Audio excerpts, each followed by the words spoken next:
आदाब, मैं हूं मुमताज आलम रिजवी। बात करूंगा मैं कांग्रेस की जनरल सेक्रेटरी प्रियंका गांधी की। जी हां, प्रियंका गांधी को पीएम का उम्मीदवार बनाए जाने का मुतालबा किया जा रहा है। 2024 की तैयारी चल रही है और उसमें यह कहा जा रहा है कि आखिर अपोजिशन से चेहरा कौन होगा, जबकि बीजेपी और एनडीए का चेहरा तो ऑलरेडी नरेंद्र मोदी हैं, जो पिछले 2 बार से पीएम है मुल्क के। ऐसे में एक बड़ा सवाल है कि आखिर अपोजिशन का चेहरा कौन होगा। क्या राहुल गांधी होंगे, क्या अखिलेश यादव होंगे, क्या मायावती होंगी, क्या ममता बनर्जी होंगी, क्या नीतीश कुमार होंगे, क्या शरद पवार होंगे? कौन होगा अपोजिशन से चेहरा?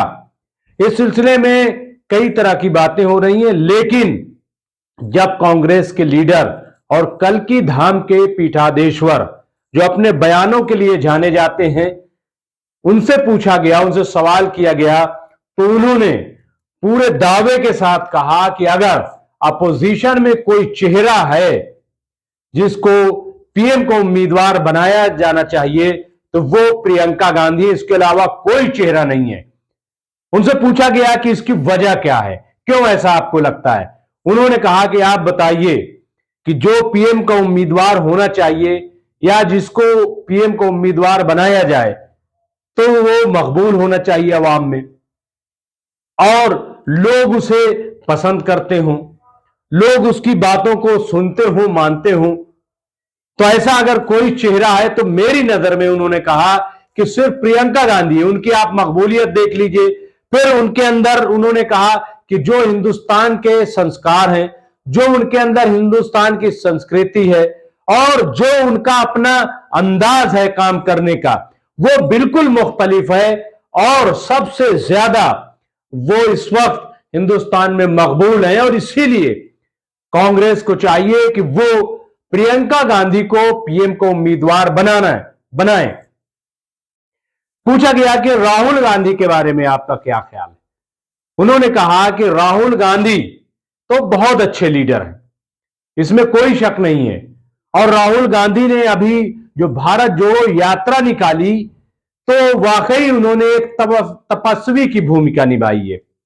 जिस तरीके से महात्मा गांधी, चंद्रशेखर और दूसरे लीडरान यात्राएं उन्होंने की और अपना एक तपस्वी जीवन की तरह वो सामने आए, वही भूमिका राहुल गांधी इस वक्त अदा कर रहे हैं। उन्होंने कहा कि आपने देखा नहीं कि जब उनसे कहा गया कि कांग्रेस का सदर बन जाइए, तो उन्होंने इनकार कर दिया। और यही नहीं, 2013 में भी उनसे कहा गया था कि आप पीएम बन जाइए, लेकिन उस वक्त भी राहुल गांधी ने पीएम बनने से इनकार कर दिया। इसका मतलब यह है कि राहुल गांधी इस वक्त देश के बारे में सोच रहे हैं। राहुल गांधी बहुत अच्छे लीडर हैं, बहुत अच्छे इंसान हैं, बहुत अच्छी सोच रखते हैं, बहुत पढ़े लिखे, सब कुछ है, लेकिन देश की मांग इस वक्त यह है कि प्रियंका गांधी को पीएम का उम्मीदवार बनाया जाए।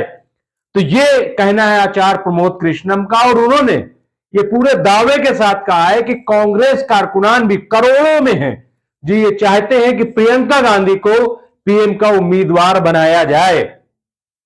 बहरहाल आचार्य प्रमोद कृष्णम की कितनी बात कांग्रेस मानती है, कितनी नहीं मानती है, तो बात की बात है। लेकिन एक बात तो तय है कि प्रियंका गांधी जो फिक्र रखती हैं, जो सोच रखती हैं और उनकी बातों में जो कटाक्ष होता है और वो जिस तरीके से जवाब देती हैं, जाहिर है कि उसका कोई जवाब नहीं है और उसका कोई तोड़ भी नहीं है। कोई भी अपोजिशन लीडर हो, अगर प्रियंका गांधी को खड़ा कर दिया जाए तो जाहिर है कि बाकी लीडरान जो है वो पस मंजर में चले जाते हैं। और 2024 के लिए बहुत जरूरी है कि कोई मजबूत उम्मीदवार हो।